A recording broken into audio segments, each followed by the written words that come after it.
Assalamualaikum warahmatullahi wabarakatuh. Perkenalkan, nama saya Aisyah Farnaswa Nathaniela, mahasiswa Ilmu Komunikasi Untak Surabaya. Nah, teman-teman pasti tidak asing dengan kata multikulturalisme atau keberagaman. Nah, keberagaman ini cukup luas teman-teman, di mana terdapat keberagaman suku, budaya, ras, serta agama yang berbeda-beda. Nah, di sini saya akan bercerita tentang tema saya, yaitu multikulturalisme, dengan judul Dari Kebencian Tumbuhlah Benih Toleransi. Seperti yang kalian ketahui teman-teman, Indonesia adalah negara yang multikulturalisme, di mana terdapat keberagaman suku, budaya, ras, serta agama yang berbeda-beda. Namun, ada momen di mana keberagaman ini tidak berjalan selaras. Seperti contoh nyata yaitu yang dialami bangsa Indonesia pada tahun 1998, di mana terdapat kerusuhan atau diskriminasi yang didapat oleh etnis Tionghoa pada saat itu. Dikutip dari berita Tempo.co, pada 14 Mei 1998, kerusuhan mulai menyasar etnis Tionghoa, di mana rumah mereka dijarah, barang-barang mereka dibakar, dan kekerasan seksual yang dialami wanita etnis Tionghoa pada saat itu. Hal ini dipicu oleh tuduhan jika etnis Tionghoa menjadi dalang dari kerusuhan moneter yang terjadi di Indonesia pada saat itu. Nah, sebelum kita menginjak ke poin-poin yang akan saya bahas, di sini terdapat 3 poin. Saya ingin mengatakan bahwa tujuan saya di sini yaitu untuk mengajak teman-teman sadar jika menghargai perbedaan itu bukan hanya soal aksi saja, tetapi tanggung jawab kita sebagai generasi muda dan bangsa Indonesia untuk menjaga sebuah keberagaman tersebut. Nah, langsung saja di poin yang pertama, yaitu belajar dari masa lalu. Seperti yang teman-teman ketahui, di tahun 1998 bukan hanya soal reformasi dan perubahan politik saja, tetapi sebagai simbol rasa takut, trauma bagi etnis Tionghoa pada saat itu. Nah, maka dari itu saya ingin mengajak teman-teman untuk tidak mengulangi masa lalu, tetapi belajarlah dari masa lalu. Dan kita mengusahakan sebagai generasi muda bagaimana caranya jika kerusuhan yang terjadi di tahun 1998 atau diskriminasi tersebut tidak terjadi di masa yang saat ini. Dan di poin yang kedua, yaitu keberagaman bukanlah sebuah hambatan. Di sini saya akan bercerita sedikit tentang pengalaman pribadi saya, di mana saya adalah seorang anak yang lahir dari etnis Tionghoa. Pada saat saya berada di bangku sekolah dasar, ada seorang teman yang bertanya kepada saya.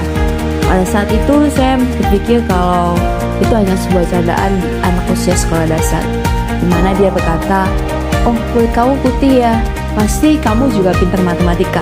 Nah, mungkin karena saya tidak tahu arti dari keberagaman yang sesungguhnya, saya mengabaikan candaan tersebut dan berpikir bahwa itu hanyalah sebuah guyonan. Nah, namun ketika saya mulai beranjak dewasa, saya bertemu dengan orang-orang yang latar belakang budayanya berbeda dengan saya. Di situ ada sebuah keraguan yang muncul dalam diri saya, yaitu apakah saya akan diterima di muka seperti ini.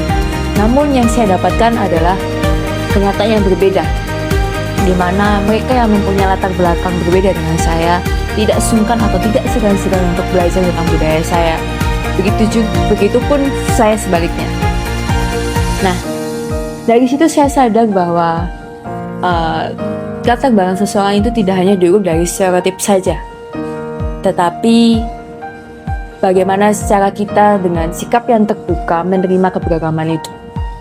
Dan di poin yang ketiga, yaitu tindakan nyata untuk mencegah diskriminasi, yaitu tindakan ini mungkin jarang kita sadari atau tidak sengaja kita lakukan dalam kehidupan kita sehari-hari, yaitu dimulai dari cara kita berbicara. Dan seperti contoh, ada seorang teman yang bercanda kepada kita bahwa, "Oh, kamu Cina ya, pasti kamu pintar soal uang." Nah, Di situ mungkin kita anggap sebuah guyonan, tetapi ketika kita berbicara langsung kepada orang yang etisnya, khususnya etis Tionghoa, dia akan merasa mungkin itu adalah sebuah sindiran yang bisa saja membuat ia sakit hati atau dia kecewa dengan cara tersebut. Nah, maka dari itu kita sebagai orang yang menjunjung tinggi keberagaman, alangkah baiknya kita berpikir dahulu sebelum kita berbicara kepada orang lain, apalagi perkataan kita menyinggung perasaan orang tersebut atau lawan bicara kita. Dan yang kedua yaitu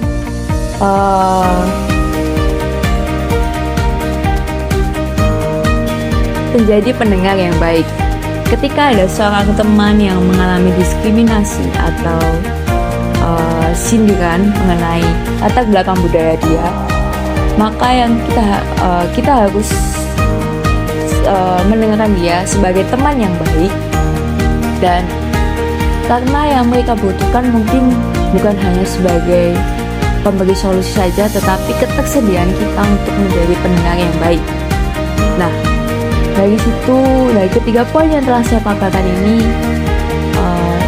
kita harus menyadari bahwa keberagaman ini adalah sebuah kekuatan, dan dari kita harus menjaga dengan baik keberagaman tersebut. Kalau tidak dimulai dari kita, lalu dari siapa? Kalau tidak dimulai dari hari ini, lalu kapan? Mungkin hanya itu yang bisa saya sampaikan kepada teman-teman. Kurang lebihnya saya mohon maaf. Terima kasih. Wassalamualaikum warahmatullahi wabarakatuh.